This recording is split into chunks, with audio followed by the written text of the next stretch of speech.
누가복음 5장입니다.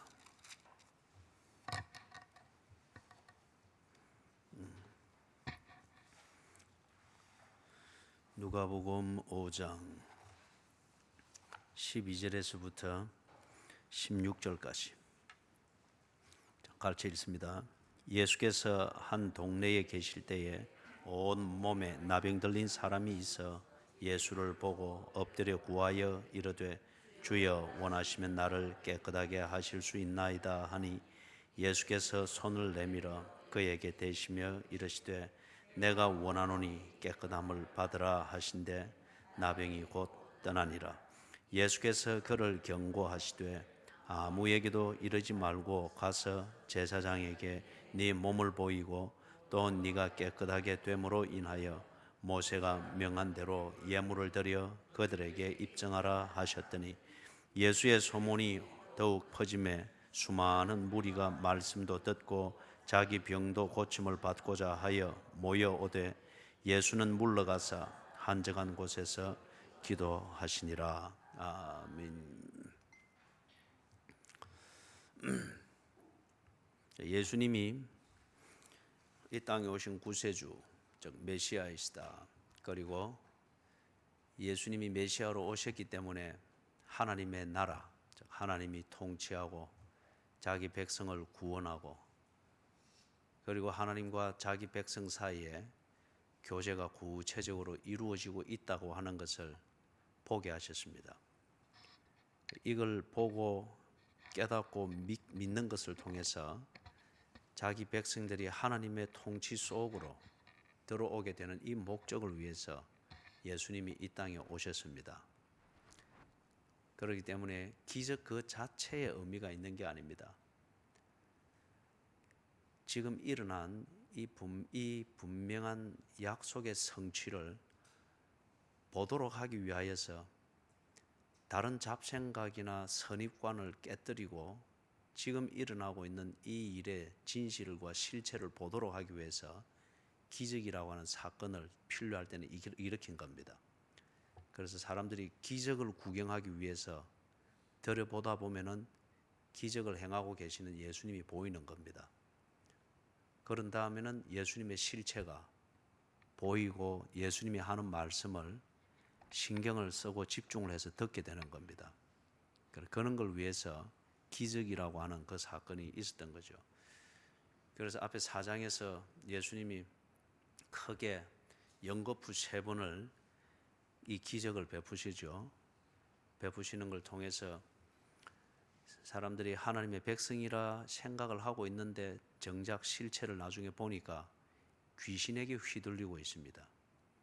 귀신이 하나님을 섬기는 신앙 생활을 이용해 가지고 교묘하게 귀신이 통치하고 있었습니다. 그게 회당 안에서도 그리 되고 있었고 유대인의 예배가 곧 그랬습니다. 그래서 예수님이 그걸 딱 정리를 해버리죠. 귀신을 꾸짖으시니까 귀신이 나가버렸습니다. 예수님이 귀신보다 더 강한 것을 사람들이 예배의 현장에서 목격했습니다. 예배의 현장에서. 그 다음에 시몬 베드로의 집에 들어가니까 평화로워야 될 가정이 온통 열병을 앓고 있는 환자에 집중되어서 질병의 권세에 통치를 받고 있습니다. 온 집이 병색이 가득합니다. 거기서 예수님이 그냥 열병을 꾸짖으시니까 열병이 떠났다고 했습니다. 사람들이 병이 들면 어떻게 할꼬 이 스스로 가지는 강박관념이 온통 그 사람의 인생과 사고방식을 지배합니다. 질병의 나라입니다. 그런데 예수님이 한번 꾸짖으시니까 그게 그냥 다 정리가 되어버립니다.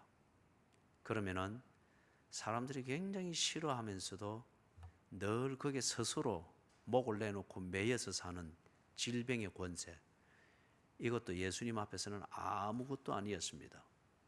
예수님의 그 권세, 예수님의 통치하심, 거기에 들어가니까 질병의 권세가 아무것도 아니었습니다. 그 다음에 3번째로 보여주었던 그 기적이 뭐였죠? 생로병사였습니다. 모든 많은 사람들이 온갖 질병 걸려 있고 그래 와서 예수님 앞에 그래서 밤새워 예수님이 그들을 다 고치고 그 다음에 귀신 들린 자들이 또 예수님으로부터 쫓겨나고 그래서 이게 생로병사 사람들은 이게 인생의 주제라 생각하고 생로병사를 위하여서 자신들의 생로병사를 노예처럼 그렇게 지배를 당하고 있단 말이에요. 그런데 생로병사가 주인이거나 왕이 아니었습니다.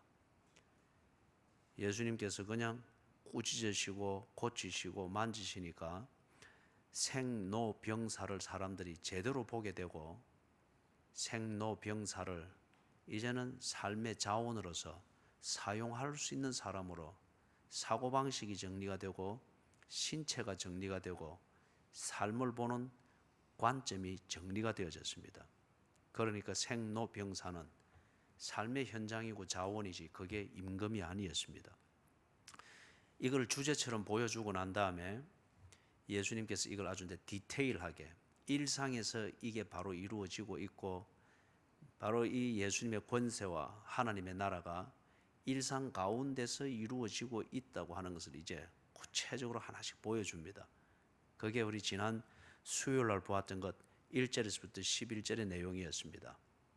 생계의 문제, 그 다음에 그 생계를 유지하는 삶의 방식, 이게 사람들을 온통 지배합니다. 어떻게 먹고 살고, 이것도 역시 스스로 만들어준 겁니다.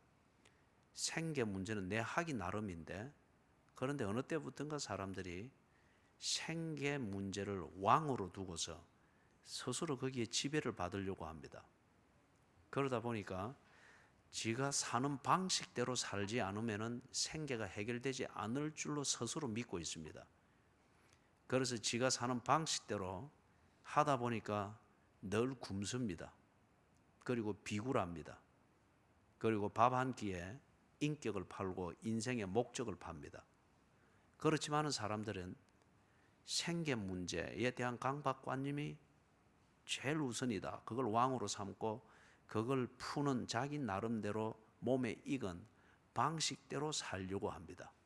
그렇기 때문에 그 방식을 벗어나면 가치고 뭐고 아무것도 없는 거예요. 그 방식을 벗어나면 늘 불안하고 안 되는 것처럼 여기는데 굶더라도 지가 믿고 있는 방식대로 생계 문제를 해결해야 된다고 생각을 합니다. 그러니 사람이 비참합니다. 예수님께서 그 현장에 나타나서 베드로 또 그리고 갈릴리의 포로에 해당되어지는 이 어부들과 전혀 다른 방식으로 한마디 말씀했는데 그런데 거기 만선이 돼서 올라왔습니다. 그래서 거기서 특별히 베드로의 눈이 열리죠. 생계 문제가 왕이 아니구나. 생계 문제는 내 하기 나름이구나. 그다음에 이 생계 문제를 해결하는 것은 내 몸에 익은 방식대로 그리고 내가 믿는 방식대로 하는 그게 문제를 해결하는 게 아니구나. 이걸 발견하게 되죠. 그래서 예수님이 하라고 하는 대로 하니까 생계 문제가 턱 해결이 되어 버리는 거예요. 그렇기 때문에 이 생계 문제가 왕이 아니고 그 다음에 생계 문제를 해결하는 방식, 내 몸에 익은 방식을 믿고 있는 것, 이게 내게서 왕 노릇하는 것, 이걸 쫓아버려야 되겠다. 그게 딱 정리가 되었습니다. 이거 아주 중요한 변화인 거죠. 그 다음에 이제 오늘 읽었던 이 본문에서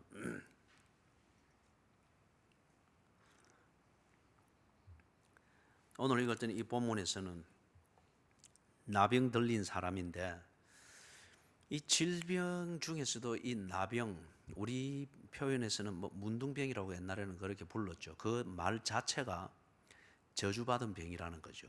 다시 말해서 이 나병이 걸리면은 그 인생은 저주받았고 끝났다는 거예요. 그런 의미에서 우리가 문둥병이라고 그렇게 불렀습니다. 그래서 성경에는 어떤 문맥에서는 이걸 문둥병으로 옛날에는 표현을 해놨는데 그대로 살려야 됩니다. 왜냐하면 이것은 기록자가 그런 종류의 사람을 비하하거나 그 다음에 계급화하기 위해서 붙인 저자의 그 명칭이 저자가 붙인 명칭이 아니고 그 사회가 그리했다고 하는 상황을 전달해 주는 겁니다. 그렇기 때문에 그걸 구태여 20세기, 21세기의 인권이라고 하는 이 이데올로기의 관점에서 에서 한센신병 또는 뭐 나병 이렇게 우리 표준말로 고쳐서 획일적으로 사용해서는 안 됩니다. 그러면은 이 현장의 사건을 가지고서 사람이 이런 병이 걸렸을 때에 이렇게 생각되고 이렇게 저주받고 저주당하고 있었는데 그게 문둥병이라는 이름으로 표시가 되는 거예요. 그런데 예수님께서 나타나서 이렇게 되셨다. 예수님의 자기 백성을 저희 죄에서부터 구원할 자이심이라. 이걸 분명히 보여주는 현장의 전달입니다. 그런 관점에서 봐야지 이걸 20세기의 우리의 이 관점과 이 사회의 인권이라고 만들어 놓은 그 한 사회의 그런 문화나 규칙의 관점에서 성경을 뜯어 고치고 그래 해서는 안 됩니다. 그죠? 예를 들어서 인간이 사는 이 사회에 나병이 걸린 자를 똑같은 인간으로 그러나 불편한 질병을 가지고 사는 사람으로 여기고 인격을 챙겨주고 인권을 챙겨주고 인격적으로 대우하고 이런 것 같으면은 굳이 예수님이 나와 환자들을 찾으러 갈 필요가 없습니다. 그리고 그런 세상으로 딱 정리되어 있으면은 굳이 구원하러 이 땅에 올 필요가 없는 거예요.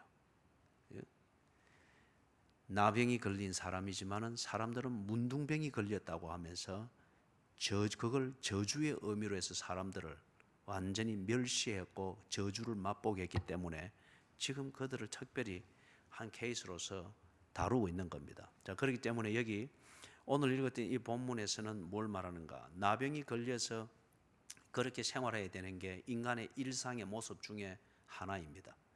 생계의 문제 때문에 아이러니하게도 생계의 노예가 돼서 비굴하게 사는 그것도 우리의 일상입니다. 동시에 나병이 걸려서 저주받은 자처럼 취급당하고 지 스스로도 저주받은 자로 낙인 찍고 숙명론의 노예가 된 것처럼 스스로 저주받은 자로 사는 이것도 인간의 일상적인 모습 중에 하나입니다. 그렇기 때문에 이러한 어떤 면에서 좀 심리학적으로 말하면 열등의식이든지 아니면은 어떤 그게 심해질 때의 자폐증이든지 어떤 우울증이든지 이게 그 사람에게 왕노릇하고 있는 거예요. 내가 원하지 않는 왕이지만은 그렇다고 해서 내가 저항할 수가 없고 쿠데타로서 뒤집을 수도 없기에 그냥 굴종적으로 그 왕에 굴복해서 살고 있는, 그래서 목숨을 부지하고 있는 그런 비참한 인간의 모습. 이게 인간의 일상적인 모습 중에 하나입니다. 그렇기 때문에 이 일상 가운데 오셔서 예수가 왕이신 것을 분명히 보여주는 겁니다. 분명히 보여주는 거예요. 자, 이걸 조금 더 구체적으로 이제 들여다보면 이렇습니다. 12절 같이 한번 읽어보십시다. 시작.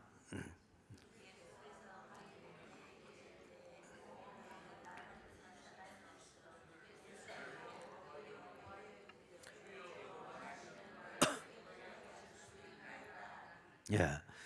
예수께서 한 동네에 계신다. 이 동네는 어딘지 모릅니다.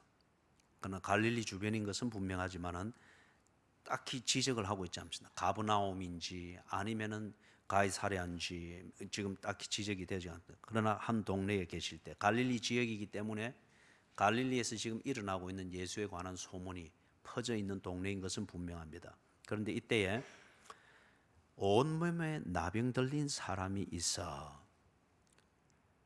이게 누가복음에서는 여기 온몸에 나병 걸렸다. 이걸 누가복음에서만 이렇게 표현을 하고 있습니다. 마가복음이든지 다른 복음에서는 그냥 나병 걸린 사람 그렇게 표현되는데 여기는 누가가 온몸에 나병 걸렸다. 왜 누가가 이렇게 이 병에 대해서 구체적으로 묘사할 수 있었을까요? 그렇죠. 누가는 의사이기 때문에 그렇습니다.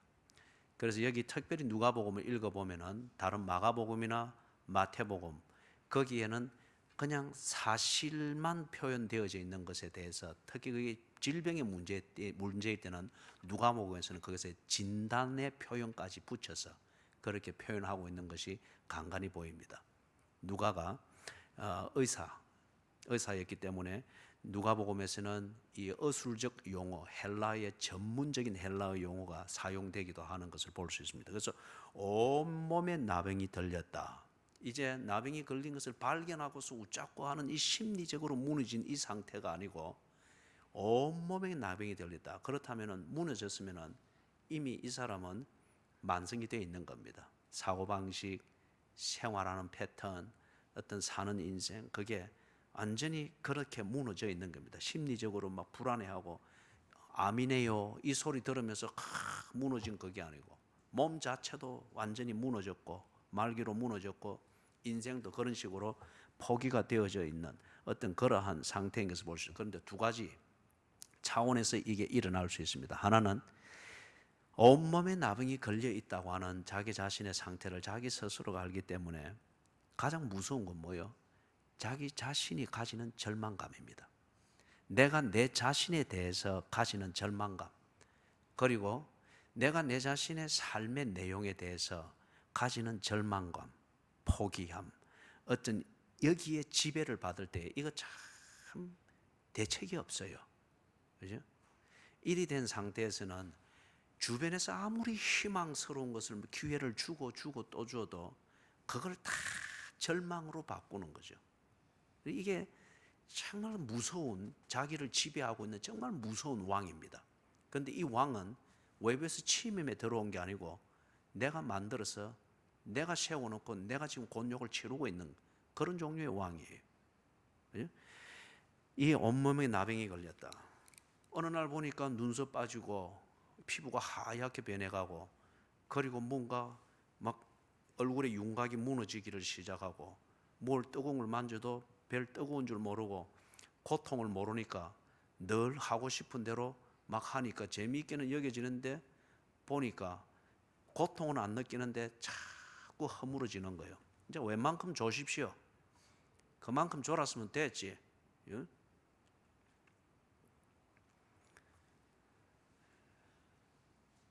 그러니까 이게 다 허물어지고 나니까 고통을 모를 때는 재미가 있습니다. 그렇기 때문에 여러분, 고통은 하나님이 인간에게 준 축복입니다. 그죠? 고통을 언제 주었지요? 에덴 동산에서 범죄했을 때입니다. 에덴 동산에서 내가 가지고 있는 자유의지를 가지고서 제대로 하지 못하고 스스로 멸망을 초래할 그때에 하나님이 그 인간이 멸망하지 않도록 하기 위해서 말로 해서 못 알아듣는 게 확인이 됐으니까 고통을 준 겁니다. 고통을. 그죠? 많이 빗나가면 많이 빗나갈수록 고통은 더 크도록, 그렇게 해서 고통 때문이라도 멸망의 길에서는 멈추도록 하나님께서, 그렇기 때문에 이는 하나님이 인간을 정말 사랑하는 거예요. 인간을. 그죠? 그래서 이 고통을 모를 때에는 그게 재미있고 뭐 다 그런 줄 아는데 나중에 보니까, 눈으로 보니까 다 허물어져 있는 거죠. 눈으로 보면서 이제 심리적 고통을 느끼는 겁니다. 그러면서 이래서 이제 어떻게 사나. 그렇기 때문에 본인들이 나병이 걸렸을 때 또 발견이 되고 허물어지는 걸 보기를 시작할 때에 스스로 그렇게 생각하는 거예요. 저주받은 인생이다. 내 인생은 참 재수 없는 인생이다. 이걸 보고 우리가 숙명론이라 그러죠. 그렇게 하고서는 자신의 삶, 그리고 자신의 일상을 스스로 저주하면서 사는 거예요. 스스로 저주하면서. 그리고 저주스러운 인생이기 때문에 사는 내용도 스스로 저주스럽게 삽니다. 스스로 저주스럽게. 여러분, 이걸 살피시라고요.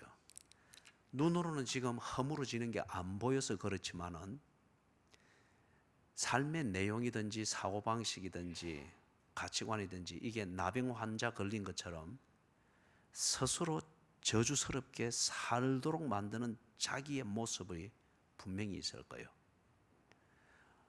어떤 면을 두고 생각할 때 우리 특별히 사춘기를 지나고 또는 뭐 20대의 젊은이들도 그렇고, 지난날에 대한 자기 방식의 지난날에 대한 평가와 그 추억과 기억, 이게 싱싱한 20대를 아주 그 넘치는 힘으로 저주스럽게 사는 거예요.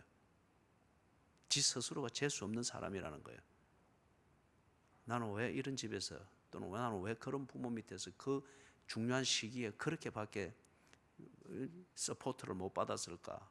아니면은 어떤 큰 실수가 있었든지 그걸 통해서 꼭 나병 환자가 허물어진 자기 모습을 보듯이 지 인생이 망가지고 허물어졌다는 거예요.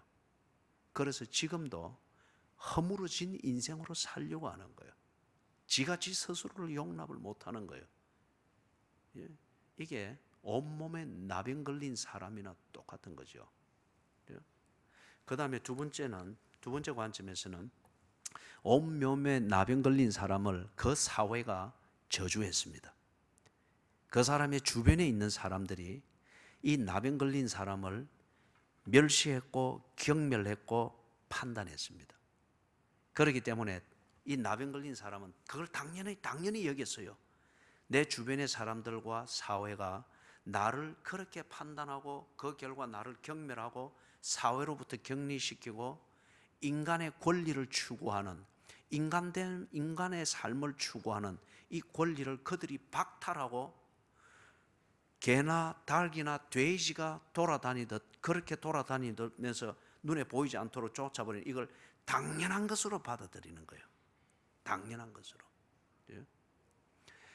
나를 사회나 사람들이 그렇게 평가하고 그래서 그 결과 그렇게 치부하고 그렇게 처리하는 것을 당연하게 받아들이는 것은 내가 내 스스로 인정할 수 있는 내 자존감이 없어져 버린 거예요. 내 인생을 가치 있게 볼 그 근거를 내 스스로 인정하지 않는 거예요. 그렇기 때문에 사회나 다른 사람들이 자기들 생각 가지고 기분 가지고 나를 그렇게 취급하고 할지라도 나도 그렇게 받아들이는 거예요. 이 말이 조금 어렵겠지만 내가 나를 저주하는 이 자체가 나는 바른 것이라고 생각하는 거예요. 그렇기 때문에 나를 저주하고 경멸하는 그 사람과 내가 같은 편이 되어 가지고 내 본질을 그런 식으로 내가 매도해 버리는 거예요. 무슨 말인지 여러분 이해가 되세요? 그렇기 때문에 이 두 가지의 면에서 나병 걸린 이 사람이 첫째는 자기 자신을 저주스럽게 생각합니다. 그 다음에 두 번째는 나를 보는 사람들이나 사회가 나를 저주스럽게 여기고 그리 취급하는 것을 당연하게 여깁니다. 그렇기 때문에 이 사람이 살아있다고 하는 것은 그야말로 죽는 이만 못해서 지금 사는 거죠. 어떤 갱생의 기회가 없습니다. 그렇기 때문에 이 나병이 지게 지금 왕노릇하고 있다기보다 나병이라고 하는 이 한 부정적 요소가 지게 왔을 때에 이것을 대하고 평가하는 지 생각과 사고방식이 지금 이 사람의 저주스러운 인생을 만들도록 만드는 왕노릇을 하고 있는 거예요. 그리고 자기를 향한 사회의 평가와 사람들의 평가, 이게 왕인 줄 알고 크게 질질 끌려다니고 있는 거예요. 그러니 이 소망이 없는 거예요. 그죠? 한번 여러분 자신을 한번 돌아보시라고요. 온몸에 나병 걸린 사람처럼 지금 살고 있는 것은 아닌지. 누구도 그렇게 살아라라고 그래 한 사람이 없습니다. 당신 자신입니다. 당신 자신이에요. 어디 사람이 살면서 한두 가지 아니면 10가지라도 어려움이 없는 사람이 있습니까? 어려움이 없는 사람이 있습니까? 오늘도 저도 새벽기도 마치고 병원에 갔다 이리저리 돌고 나니까 그냥 병원 중심으로 해서 오전이 다 깨져버리는 거예요. 불편함이 없는 사람이 없습니다. 그런데 어떤 사람은 그 불편한 일상의 한 요소를 왕으로 섬기는 거예요. 그래서 그 불편함을 지극히 과대평가해가지고 거기에 가치를 다 매겨서 나는 그래서 저주받은 사람이고 해도 안 되는 사람이고 자기 스스로를 그래서 저주스러운 사람으로 만들어 사는데 그게 참 꼴볼견이고 볼성사나운 거예요. 그걸 견뎌주는 것은 그래도 때가 되면 변할 것이라 하여 부모는 자식을 견디고 기다려주는 거예요. 교회는 그들이 돌아오는 탕자를 기다리는 아버지처럼 그러지 아니함을 알 수 있도록 복음을 전하고 접할 수 있는 기회를 꾸준히 주기 위해서 기다리는 거예요. 그러나 그 순간과 그 당사자의 모습은 참 볼성사나운 게 분명합니다. 볼성사나운 게. 그런데 지금 이 사람들에게 새로운 희망이 있습니다. 중간에 보니까 예수를 보고, 유일한 희망입니다. 예수에 대한 소문을 들었어요. 아니면은 예수께서 행하시는 그 기적을 사람들이 모인 곳에는 못 가니까 가장을 했었든지 아니면 멀리서든지 먼 발치에서든지 보았을 수도 있겠죠. 그러면서 예수에 대해서 희망을 가집니다. 그런데 이게 어떤 면에서는 참 비참합니다. 딱히 달리 다른데 희망이 없습니다. 왜요? 다른데 아무 기댈 만한 그게 없고 희망이 없습니다. 저주스럽게 살아왔기 때문에. 그런데 예수를 보면서 기대가 생기는 거예요. 예? 그렇기 때문에 이것 저것 건드려 보고 선택으로서의 예수가 아니고 달리 그게 없습니다. 예수께.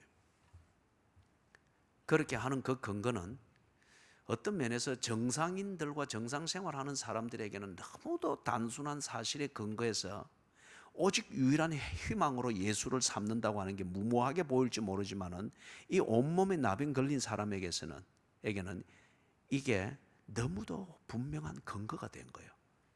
예수에 대한 소문을 들었든지 아니면 예수께서 하는 기적을 먼 발치에서 보았든지, 그러면서 저주스러운 자신의 삶에 대해서 저분은 사회가 하듯이 주변의 사람들이 돌로 던져서 나를 쫓아내서 그렇게 하지 아니할 뿐일 것 같다.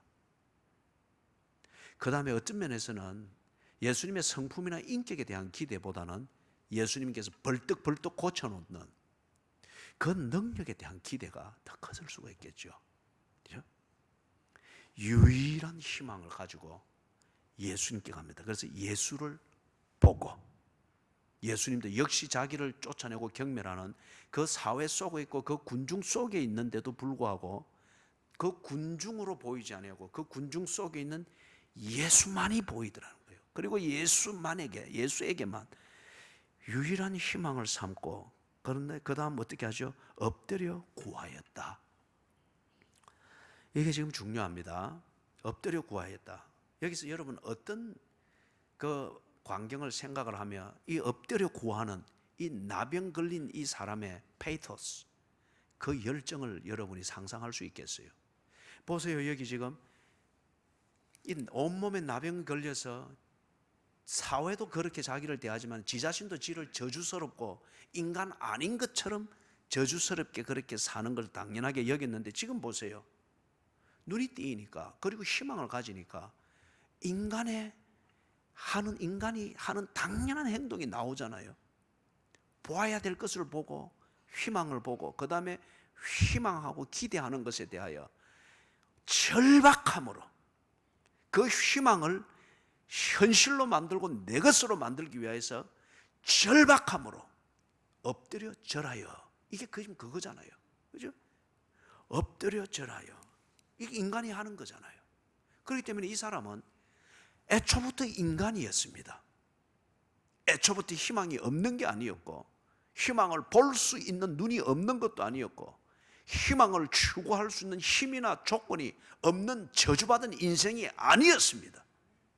지가 지 몸에 있는 불편한 것 이것 하나 과장해서 지가 스스로 저주받은 것으로 낙인 찍었고 저주받은 것처럼 빌빌거리고 다니면서 동양해 주기를 그냥 구하면서 그렇게 살았을 뿐이에요. 지금 보세요. 인간이지 않습니까? 예수를 보고 가서 엎드려 구하였다. 절박함입니다. 다른 희망이 없습니다. 그래서 우리 찬송가, 옛날 찬송가는 338장인데 지금 이게 280장이죠. 천부의 의지 없었어. 그러면은 주 나를 박대하시면 나 어디 가오리까. 인애하신 구세주여, 그것도 영어 제목은 주여 나를 지나가지 마옵소서, 그겁니다. 나를 못 본 척하고 지나가지 마옵소서. 그것에 대한 간절하고 애절함으로 부르는 게 인애하신 구세주여, 그리고 천부의 의지 없소서, 주 나를 박대하시면 나 어디 가오리까. 이 절박감과 이 애절함과 이 절대의 신념, 마지막 희망이자 유일한 희망인 것을 알고 죽게 나아가는 심정으로 이 찬송을 부른다고 하면은 입술만 달싹달싹하지 않죠. 그 찬송 부르고 또 신경이 꾸벅꾸벅 졸고 앉아있고. 지금 이 나병 걸린 이 사람이 지금 우리의 이런 모습을 보여주는 거예요. 그래서 이 사람이 지금 주 나를 박대하시면 나 어디 가리까? 이 심정이에요. 엎드렸습니다. 여러분, 이게 그리 쉬우냐 말이에요. 여러 가지 선택 중에서 이걸 한번 해보는 이게 아니죠. 앞에서 우리가 길게 이야기했잖아요. 지도 지 자신을 저주스러운 인생으로 알고 당연히 저주스럽게 살아가는 게 일상이었고, 그 다음에 사회의 언저리로 메인스트림 주류로 조금만 들어가고 경계만 넘어도 돌이 날라오고 막 더 크게 하루 종일 상처가 될 그 모욕과 멸시와 경멸을 받게 되는데, 그래서 사람 앞에 나타나기가 힘든 거잖아요. 저기 떡이 있어도 그걸 주우러 가기가 차라리 굶고 말지 그러 싶을 정도로 심한 모멸과 그걸 받는단 말이에요. 그런데 지금 예수가 어디 있습니까? 나 혼자 정착촌에 있는 게 아니고 바로 자기를 저주받은 인생으로 당연시하고 몰아붙이는 그 사회 속에 있잖아요. 이 예수를 보고 그 앞에 나아가 엎드렸습니다. 이거 그러면은 에스더의 그 기도와 같은 거잖아요. 죽으면 죽으리라.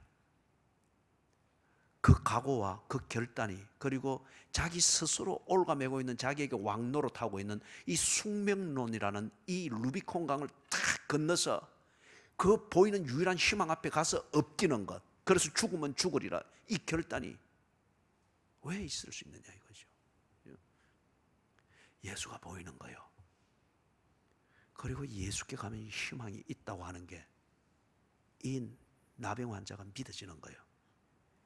그래서 이 사회 속에 들어가면 사람들이 나를 어떻게 대하는지 평상시에는 늘 그래서 늘 굶어도 성언저리를 돌아다녔는데 지금 들어가서 그 앞에 그냥 엎드려 버린 거예요. 이게 여러분 예수를 믿는 겁니다. 이게 예수를 내 마음에 영접하는 겁니다. 성 밖에서 예수님을 보고 감격해가지고, 그러나 사회로부터 지탄받고 막 이거 막 귀찮으니까 성 밖에서 예수님 보고 막 간절하게 아우성 치면서 예수님 거기 있는 떡 좀 주시오, 내게도 이 은혜 베풀어 주시오. 그거는 영접이 아니에요. 그거는 영접이 아니에요. 그거는 믿음이 아니에요. 지금 예수님이 우리에게 이걸 또 뭘 가르치냐? 하나님의 나라가 우리에게 임했을 때 그 나라가 내 소유가 되어지고 내 밥상에 있을 때 침실에 이르기까지 그게 나라가 임하기 위해서는 예수를 영접해야 된다고 하는 이걸 똑똑히 보여주는 겁니다. 그 보여주는 건 뭐냐? 내게 임금 노릇하고 왕 노릇하던, 그리고 그 임금 노릇하고 왕 노릇하는 것을 아주 살갑게 느껴서 긴장하게 만들던 그 환경을 뚫고 예수 앞에 엎드는 겁니다. 그게 영접하는 거예요. 그게 이 나라에서 예수의 나라로, 이 나라에서 하나님의 나라로 들어가는 겁니다. 그러면서 뒤에 보니까 이르되 주여 원하시면 나를 깨끗하게 하실 수 있나이다. 여러분, 마침에서 우리가 찬송가 400장을 한번 불러보십시다. 400장 3절 가사에 보면은 죄악 중에 빠진 이 몸, 캄캄한데 헤매며, 그러고 난 뒤에 주여 나를 돌아서 가면서 했어요. 나는 어느 잠깐만요. 이 쌍나팔이 되면 안 됩니다. 어느 부공사처럼 나는 이거 찬송가 가사가 할 때는 잘 생각해. 죄악길에 빠진 이 몸 캄캄한데 헤매며 부르짖는 나의 애원 들어서서 내 주여. 부르짖는 나의 애원. 나는 이런 찬송들을 부를 때 이런 절박함과 주를 영접함, 이걸 위하여서 절박함, 이게 여러분 공감이 될 수 있기를 바라요. 참 그 입술만 달싹거리면서 소리로 하면서 얼마나 이 같이 부르면서도 모욕감을 느끼는지 몰라요. 그런 찬송을 흉내내는 그걸 듣는 하나님은 얼마나 모욕감을 느끼겠어요. 당연히 찬송 부르면서도 하품이 나올 수밖에 없죠. 거기에 성령이 함께하고 할 그런 그게 없죠. 그죠? 찬송 인도를 할 때도 목숨을 걸고 하시라고요. 그죠? 찬송 인도를 20분 정도 하면 리더에게 땀이 뻘뻘뻘 나야 돼요. 찬송을 부르면서 여러분이 하품을 한다. 여러분 예수 믿는 사람 아니에요. 찬송을 온 마음을 다해서 부르짖는 나의 온 들어서서 내 주여, 주여 원하시면 나를 깨끗게 할 수 있나이다. 이게 지금 예수님의 손에 완전히 처분을 맡긴 거잖아요. 이게 찬송이고 기도인 줄 아는 것 같으면은, 그렇게 찬송을 했다면은 어찌 찬송 마치고 난 뒤에 설교를 하는데 꾸벅꾸벅 바로 졸고 앉았느냐 말이에요. 당신 예수 믿는 사람 맞아요? 당신이 믿는 예수는 도대체 어떤 예수요?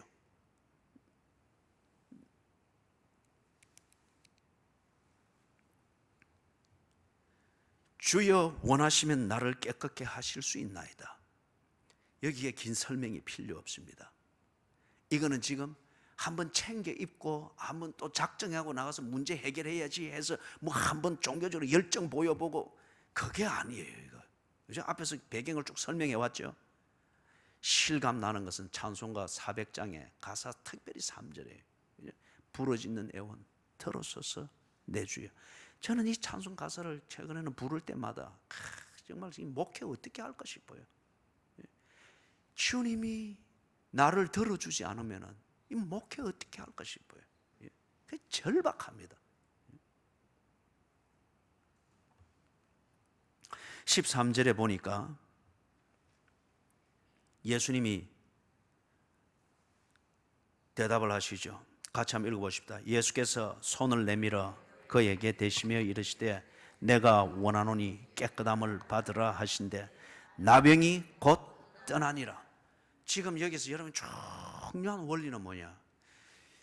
이 예수님은 지금 이 나병 환자의 가치를 나병이 걸렸다고 하는 이것에 대한 동정심으로 보지 않고 있습니다. 여러분 이거는 종교입니다.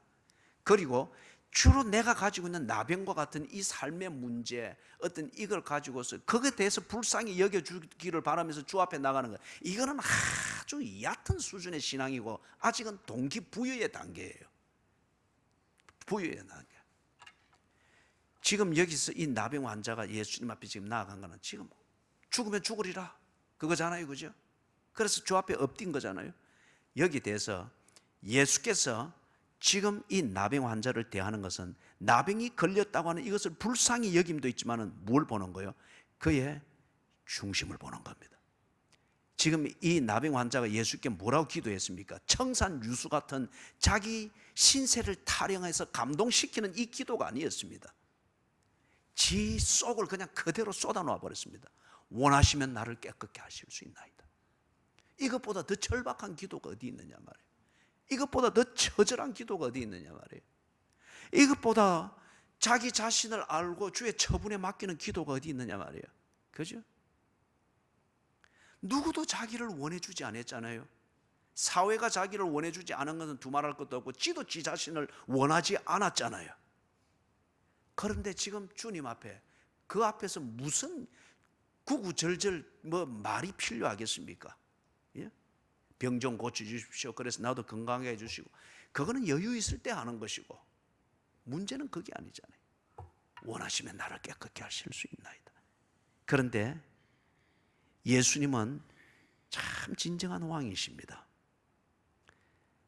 그 사람이 나병을 가지고 있느냐, 건강하냐, 아니면은 내가 납득할 만한 내용으로 기도했느냐, 안 했느냐, 그래서 내가 공감이 되는 이걸 가지고 지금 다스리는 게 아니죠. 그죠? 그건 세상 임금이고 종교의 임금입니다. 예수는 지금 그 중심을 보고 있습니다. 나병 걸려 허물어져 있는 그 외모를 보면서 그냥 좋으면은 동정을 베풀 거고 안 좋으면은 네가 이래가 왜 왔어? 이래 되겠죠. 그런 종류의 왕이 아니었습니다. 그 다음에 비참한 걸 드러내놓고 이러니까 나를 좀 불쌍히 여기셔서 나도 이 좀 반듯하게 해서 좀 사람답게 살고 그래서 하나님께 영광도 돌리게 해주시고 거기에 대해서 감동해가지고 해주는 종교적 거래를 하는 그런 귀신도 아니었습니다. 예수는 인간을 창조하신 하나님이셨습니다. 그렇기 때문에 예수는 이 온몸에 나병 걸린 이 사람의 어떤 면을 보는 거예요? 하나님의 형상을 보는 거예요. 하나님의 형상으로서의 이 나병 환자를 보니까 그의 영혼을 보고 그의 영혼의 소리를 듣습니다. 그래서 원하시면 나를 깨끗게 할 수 있나이다. 여기에 대해서 예수님의 대답 역시 그 영혼을 향하여 대답하십니다. 내가 원하노니. 그죠? 여러분 이게 기도고 기도의 응답입니다. 주여 원하시면 나를 깨끗게 하실 수 있나이다. 내가 원하노니. 병 하나 고쳐주고 반창고 발라주고 어떤 이런 게 아니에요. 그죠? 이런 정도가 아니에요. 문제는 나병 때문에 이 사람이 저주스럽게 사는 게 아니잖아요. 그거는 불편한 요소고 그거 보면서 무너진 이 사람의 영혼이잖아요. 그 영혼을 들어줍니다. 하나님께서 다윗에게도 그랬죠. 사람은 외모를 취하나 외모를 보고 취하나 하나님은 그 중심을 보시느니라. 이 나라가 왔다는 거예요. 이렇게 통치하는 그 왕이 왔다는 겁니다. 그렇기 때문에 돈 없는 자도 나오고 병든 자도 나오고 값없이 나와서 물을 사라고 했잖아요. 그죠? 중심을 보기 때문에. 깨끗함을 받으라 하니 나병이 곧 떠나니라. 즉 예수께서 원하는 대로 되었습니다. 이 나병 환자가 원하는 대로 된 것이 아니고 예수께서 원하는 대로 이 나병 환자를 위해서 원하는 대로 되었습니다. 곧 떠나니라. 이게 뭐냐? 하나님의 나라입니다. 하나님은 자기 백성을 위하여서 통치하시고 다스리십니다. 그래서 자기 백성을 불법 체류자가 와서 통치하고 다스리는 이 가짜의 임금들을 그대로 쫓아내버립니다. 그래서 떠나라. 깨끗하게 되라. 깨끗함을 받으라. 그러니 나병이 곧 떠나니라. 하나님의 통치하심이죠. 이것을 신학적으로 설명하면 이 나병 환자가 알아듣겠습니까? 아니면 신령한 예배 형식을 통해서 이 은혜를 받겠습니까? 무엇보다도 지금 이 몸에 붙은 이 나병, 이것 때문에 지 스스로를 저주스럽게 보고 있는 이 나병이 떠나는 것, 이게 눈 깜짝해서 떠나는 이걸 볼 때에 이 나병 환자는 정신이 확 바뀔 수밖에 없는 거예요. 가장 강력한 접촉점이죠. 14절 같이 한번 읽어봅니다. 시작. 예수께서 그를 경고하시되 아무에게도 이르지 말고 가서 제사장에게 네 몸을 보이고 또 네가 깨끗하게 됨으로 인하여 모세가 명한 대로 예물을 드려 그들에게 입증하라 하셨더니, 이게 예수님께서 하시는 말씀에 의도가 풍부하지만 지금 함축해서 설명하면 이렇습니다. 예수님의 이 구원, 하나님의 나라가 그에게 임한, 이걸 보고 우리는 흔히 하는 말로 구원이라 하잖아요. 이 구원을 하나의 기적적인 사건으로 오도하지 말라는 거예요. 이게 엄청난 기적이잖아요. 이 당사자에게도 엄청난 기적이고 이것으로 생이 다 바뀐 것처럼 여겨질 수 있을 정도로 엄청난 사건이잖아요. 그런데 그것에만 머물러서는 안 된다는 거예요. 그게 인생이 아니다는 거예요. 그러면 그게 엄청나서 네가 흥분해서 삶이 바뀌었다 이라고 하면은 그거 다시 헷가닥 해가지고 반대편으로 엄청난 사건, 또 몸에 나병이 붙었다. 그러면 똑같이 돌아가는 거잖아요. 그렇기 때문에 예수의 구원과 예수의 은혜라고 하는 이것을 하나의 신비하고 기적적인 어떤 이런 충격적인 사건으로 오도하지 말라는 거예요. 그걸 보고 흥분하고 충동적으로 날뛰는 그게 신앙으로 착각하지 말라는 거예요. 그거는 예수를 영접한 사람이 아닐 경우에 더 그걸 잘할 수 있다는 거예요. 하나님이, 즉 예수께서 그 중심을 보면서 하나님의 형상으로서 인간의 본질을 회복하며 본질을 보게 해주듯이 하나님의 통치하심을 통하여서 그 삶의 본질을 보라는 거예요. 그래서 지금 흥분하고 이 기적을 했던 이걸 보고 놀라움과 거기에 대한 흥분과 감동을 가지고서, 그죠? 놀라움과 흥분과 적극적인 충동과 어떤 이걸 가지고 막 이제는 뭐라도 하겠다 싶은 그것으로 날뛰고 흥분하지 말라는 거예요. 그죠? 나병 걸렸다고 저주스럽게 빌빌거렸던 네가 그것도 나았다고 날뛰고 흥분하는 거, 위치가 달라졌을 뿐이지 똑같은 삶의 질이지 않느냐 이거죠. 여러분 잊어서는 안 돼요. 신앙생활은 날뛰는 게 아닙니다. 흥분하는 게 아니에요. 분위기 잡는 게 아닙니다. 여러분 분위기 만들고 분위기 업 시키려고 광대짓 하지 말란 말이에요. 인사를 해도 인격적으로 하고 안부를 물어도 중심으로 묻고, 그죠? 선심을 써도 도움이 되도록, 감동이 되도록 신중하게 그렇게 하라면, 분위기 잡으려고 뭐 사람 한 명 붙들려고 광대 노름 하지 말자 이거예요. 그래서 사람 삐껴버리면 내나 똑같이 원수 되어버리는 거. 나병 환자할 때 저주스럽다고, 나병 나왔다고 해서 흥분하고 날뛰고 똑같은 질이잖아요. 성 안에 있고 성 밖에 있고 이 차이뿐이지. 그죠? 그래서 지금 예수님께서 이걸 주지시키는 거예요. 나병 걸렸을 때 네 자신을 저주스럽게 보았던 것처럼 그것 하나 나았다고 해서 종교적으로 흥분하고 날뛰고 열정적인 다른 종류의 나병으로 니를 더 씌워서 삶의 본질을 여전히 찾지 못한 채 그렇게 살지 말라는 거예요. 그래서 지금 여기서 나오는 것은 레위기서 13장과 14장에 율법으로 정해놓은 신학입니다. 그리고 그것을, 그 율법을 지키면서 하나님을 순종하는 일상을 훈련시키는 신앙생활이에요. 그러면 이 말이 무슨 말입니까? 말씀을 순종해라는 거예요. 나병이 걸렸을 때도 네가 하나님의 임재와 하나님의 말씀을 순종하는 하나님과의 관계를 잊었기 때문에 나병 하나에 휘둘리면서 나병의 왕노로 타도록 네 자신을 저주스럽게 내버려 줬지 않느냐. 나병이 나았다 할지라도 이 문제가 해결이 안 되면 성한 몸으로 여전히 너는 세상 임금에 휘둘리면서 똑같이 저주스러운 삶을 살 것뿐이니라. 그때는 고통스럽게 살았으나 이제는 고통을 모른 채 여전히 저주스럽게 살 것뿐이니라. 그러니 관건은 하나님의 말씀을 순종하라. 그래서 하나님과의 관계, 이 관계 속에서 하나님의 말씀을 순종하는 여기에 이것이 일상이 되는 신앙생활을 바로 해라는 거예요.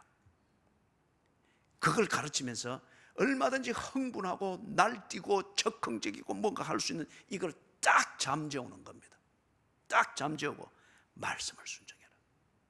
하나님이 그 말씀에 있고 하나님과의 관계는 그 말씀을 순종하는 일상에 있느니라.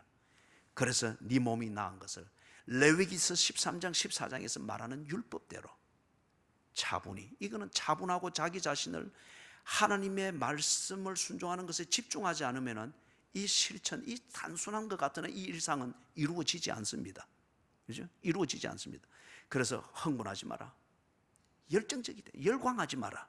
분위기 잡으려고 애쓰지 마라. 먼저 네가 날뛰면서 사람들한테 예수 이름이 외우고 다니지 마라. 나 예수는 그런 종류가 아니다. 발을 땅에 붙이고 하나님의 말씀을 순종하는 이것에 집중해서 사소한 것 같으나 이것에 집중해라. 그것을 지금 가르치는 겁니다. 15절 16절 같이 읽습니다. 예수의 소문이 더욱 퍼짐에 수많은 무리가 말씀도 듣고 자기 병도 고침을 받고자 하여 모여오되 예수는 물러가사 한적한 곳에서 기도하시니라. 아멘. 자, 이게 15절에 예수의 소문이 더욱 퍼졌다 그랬죠. 그러면은 이 14절에 나오던 나병이 나은 이 사람이 예수의 말씀을 제대로 들었습니까? 안 들었습니까? 제대로 들었어요? 안 들었어요? 듣기는 들었지만 제대로 듣지는 않았습니다. 분명히 이 율법대로 제사장들한테 가서 보이고 이랬습니다. 그거는 유대인들의 사회의 법이기도 했어요. 나병이 나와서 사회생활을 정상적으로 할 것 같으면 제사장에게 가서 나았다고 하는 인정을 받아야 됩니다. 그래야 성 안으로 들어가서 정상적인 생활을 할 수 있습니다. 그거는 분명히 했을 거예요. 지가 그렇게 살기 위해서도. 그런데 외고 다니고 막 이 분위기 잡고 하는 거, 이것을 분명히 했습니다. 그렇기 때문에 지금 15절과 같은 이게 일어난 거예요. 이때에 사람들이 이 소문을 듣고 올 때에 그 중에 이 온몸에 나병이 걸렸던 이 사람처럼 예수님에 대한 진실한 마음과 기대를 가지고 오는 사람이 있었겠으나 그들은 정말 소수였을 겁니다. 대부분은 이 바람 잡는 것에 바람 타고 왔습니다. 그렇기 때문에 예수님께서 큰 기적을 행하고 제자들이 놀라고 주변 사람이 놀랄 때마다 항상 찬물을 끼얹었죠. 내가 죽었다가 살아난 것을 볼 때까지는 오늘 네가 본 것을 아무에게도 말하지 말아라. 분위기 잡는 것에만 쓰기 때문에 그런 거예요. 그러니까 지금 쭉 사람들이 막 몰려오죠. 예수의 소문이 더욱 퍼지며 수많은 무리가 그 뒤에 말씀도 듣고 자기 병도 고침을 받고자 하여 모여오되. 이게 문제입니다. 말씀을 딱딱 쪼개느니 무슨 말씀을 딱딱 쪼개느니 이래서 하면서도 그 말씀 앞에서 꼬박꼬박 졸고 앉아 있는 것은 그걸 말하는 것은 무슨 말이에요? 그렇기 때문에 함부로 말하지 말라는 거예요. 예배 드리면서 꼬박꼬박 졸고 있는 당신이 나가서 교회가 좋느니 말씀을 딱딱 쪼개느니 우리 교회는 어떠느니 그 말을 믿겠어요? 그 말 믿고 온 사람들은 딱 이런 셈이에요. 이런 셈. 들을 말씀이 있을 때는 눈 반짝 뜨고 그 다음에 들을 말씀이 올 때는 분위기 띄우던 사람이 졸도 지도 꼬박꼬박 졸고. 그렇기 때문에 정리될 때까지는 함부로 말하지 말라 그 말이에요. 그래서 이게 지금 문제예요. 말씀도 듣고 이게 진심 어린 그 믿음과 어떤 이기보다는 이 사람의 말을 듣고 해보니까 거기에 뭔가 능력이 있는 것 같아요. 뭔가가 있는 것 같아요. 그렇기 때문에 절에 가서 연불 듣느니 이게 듣는 건 낫겠다. 가보는 거예요. 재미도 있을 것 같고. 반면에 뭐가 있는 거예요? 거기 보니 자기 병도 고칠까 하여 여기에 목적이 있습니다. 여기에 목적이. 사랑하는 여러분, 교회 부흥을 이렇게 오도해서는 안 됩니다. 이런 동기를 가지고 찾아오는 사람들을 환영을 해야 합니다. 그러나 이 안에서 분위기는 분명하게 해야 됩니다. 그렇게 해서 모여왔다고 해서 그런 돗대기 시장계 분위기를 막 만들어주고 이래서는 안 된다는 거예요. 예수를 바로 말하고 바로 전하고 교회 안에서는 뭘 해야 되고 교회가 뭘 하는 것이며 교인들은 무엇을 훈련받아야 되면 어떻게 해야 되는가를 바로 설명할 수 없으면 shut up! 입을 다물으란 말이에요.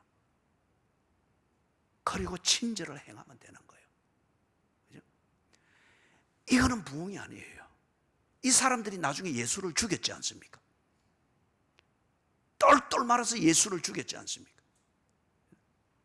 예수님이 이걸 아는 거예요. 그렇기 때문에 이들을 상대하지 않았습니다. 상대하지 아니하고 어디 했죠? 16절 같이 읽습니다. 시작. 예수는 물러가서 한적한 곳에서 기도하시니라. 예수님이 왜 이 땅에 오셨는가? 자기 백성을 저희 죄에서 구원하기 위하여 오셨습니다. 이걸 보여주기 위해서 예수님이 병든 곳에도 갔고 귀신이 들린 곳에도 갔고 종교화되어 있는 회당에도 갔고 그 다음에 생계 현장에도 갔고 나병으로 온몸이 그렇게 뭉그러진 그 사람도 만나고 그렇게 하는 것, 자기 백성을 저희 죄에서 구원해 주기 위하여 오셨음을 자기 백성이 보게 하기 위하여서, 그리고 그 나라가 임했음을 알고 세상 임금의 통치에서 벗어나도록 하기 위하여서 예수님이 그렇게 하셨단 말이에요. 그런데 지금 이 15절처럼 분위기 띄워놓은 거기에서 뭔가 이렇게 이걸 그 같았으면 예수님이 이미 사탄에게 시험을 받을 때에 3번 시험 받을 필요도 없이 첫 번째 시험에서 돌로 떡을 만들어서 쫙 먹고 꽉 나눠주는 것으로서 사람 얼마든지 쫙 모을 수가 있죠. 그러나 거기에는 하나님의 나라가 없다는 거예요. 그렇게 모였으나 그 안에, 그 수많은 무리 안에 나병 걸려서 헤매는 사람이 있고 귀신 들려서 귀신 잡는 소리 하면서 예배 드리는 사람이 있고 늘 생계 문제 걱정하면서, 그래서 거기에 떡 부스러기가 떨어질까 싶어서 말씀을 듣고 기대하는 사람이 있고 많은 문중이 있으면 뭐하냐 말이에요. 그런 쪽에서 무슨 그 구심점 역할을 하는 그런 교주가 되지 않겠다고 하여서 예수는 40일을 굶었지만은 그 기회들을 다 버렸습니다. 그렇기 때문에 지금도 여기서도 일관됩니다. 말씀도 듣고 자기 병도 고칠까 하여 모여온 이 무리들 속에서 그런 헛개비 같은 존경을 받는 교지가 되기 위해서 온 게 아니다 이거예요. 하나님의 나라, 자기 백성에게 하나님의 나라가 임했음을 보여주고 자기 백성을 저희 죄에서 구원하는 이 분명한 사역과, 그리고 그 백성이 그것을 똑똑히 볼 수 있도록 한치의 흐트러짐이 없는 이걸 위해서, 이런 분위기에도 휩쓸리지 않기 위해서 예수님이 냉정하게 그 자리를 떠났습니다. 그리고 한적한 곳을 찾아서 뭘 하기 위해서요? 기도하기 위해서. 이 기도가 단지 참선하고 그게 아니죠. 예수님이 제자들에게 가르쳐준 기도의 그 내용이 있는 것처럼 시험에 들게 하지 마옵시고 다만 악에서 구하옵소서. 여러분, 예수의 이름, 이것에 대해서 어중간히 아는 것이 주는 흥분과 열정 때문에 시험에 들게 될 수 있습니다. 그리고 악에 빠질 수가 있습니다. 교회 사랑해야 됩니다. 우리가 주의 말씀이 흥왕케 되는 데 있어서 모든 헌신을 다해야 됩니다. 그러나 오늘 예수님이 나병 걸린 자에게 진정한 왕이 누구이며 그 왕이 어디에 있는가를 보게 해 주시면서 이것이 오도되지 않도록 하기 위해서 철저히 함구하며 신앙생활을 가르치듯 교회 생활 그래야 됩니다. 분위기 띄우고 분위기 잡는 것, 이게 어쩌면 교회에 붙어있는 나병과 같습니다. 이걸 떠나도록 해야 됩니다. 떠나도록 해야 됩니다. 하나님의 나라, 이 나라를 발견하고 이 나라를 알기 위해서는 어쩌면 아주 이 나병 걸렸을 때의 그 고독함처럼 이 고독함을 맛보도록 해야 됩니다. 그럴 때의 탄식과 같은 기도, 하나님을 찾는 절박한 기도, 이걸 배우게 되는 거예요. 배우게 되는 거예요. 예수의 통치하심을 분위기 잡고 선심 쓰는 우리의 어설픈 그게 언제나 그 길을 가로막지 않도록 기도하고 사람 만나고 더 많이 기도하고 위로의 말을 전할 걸 준비하고, 적어도 토요일쯤 되면은 주일날 만나서 인사하고 악수하고 웃음을 나누는 이걸 위해서 토요일 날은 적어도 한두 시간 간절히 기도해야 됩니다. 하나님, 성도의 교제를 바로 하게 해주십시오. 나의 흥분과 적흥적이고 열정적인 이러한 내 그런 그게 주의 나라를 오도하지 않도록 해주십시오. 토요일은 간절히 기도해야 됩니다. 간절히. 그래서 예수님이 하라고 하는 이 말씀, 이것은 적흥적이고 흥분된, 그래서 발이 공중에 붕 떠있는 이걸로 그래 하지 말고 율법, 하나님의 말씀을 순종하는 신앙생활 ABC에 충실하라는 거예요. 충실하라. 자, 사랑하는 여러분, 말씀을 정리합니다. 오늘 예수님께서 일상 가운데에서 하나님의 나라가 임했음을 보여줍니다. 나병입니다. 심각한 나병. 그러나 이 자체가 그 인생을 저주스럽게 만든 건 아닌데 삶에 불편한 요소가 있으니까 그것을 보는 내 사고방식과 내 마음이 그걸 왕으로 만들어 버렸습니다. 그래서 자기 자신을 저주스럽게 삽니다. 그 다음에 그러한 내 삶의 모습, 생활의 한 조건을 보면서 사회나 주변 사람들이 나를 그래 매도하는 것을 당연하게 받아들이다 보니까, 그래서 내가 스스로 저주스러운 왕국 안에서 저주스럽게 살고 있습니다. 여기에 대해서 예수님이 오셔서 그 저주를 걷어내셨습니다. 걷어내셨습니다. 그 중심을 보시고, 다시 말해서 네가 그 중심으로 원하면 깨끗게 하실 수 있나이다. 네가 여전히 네 영혼이 있고 그 중심을 말할 수 있겠다면 너는 인간이라는 거예요. 그 인간을 찾아 예수께서 오셨다는 것입니다. 사랑하는 여러분, 성경을 보고 예배를 드리고 신앙생활을 하면서 여러분의 눈에 예수가 보이기를 주의 이름으로 축원합니다. 그리고 예수가 보일 때에 그 앞에 가서 엎드십시오. 다른 모든 것을 뒤로 하고 죽으면 죽으리라 각오하고 그 앞에 엎드십시오. 주 나를 박대하시면 나 어디 가오리까? 여러분이 보고 경험한 그 주님을 믿고 그 앞에 엎드십시오. 그러면은 여러분을 인생의 또는 영혼의 나병으로 얽혀진 저주의 왕국에서부터 여러분을 구해 주실 것입니다. 하나님의 통치를 받으며 새로운 삶, 정말 주를 영접한 그리스도인의 삶을 살게 되시기를 주님의 이름으로 축원합니다. 아멘. 우리 오늘 지휘자는 어제 제주도에 합창 세미나 갔습니다. 그래서 목요일 오후에 올 겁니다. 찬양 연습 없죠?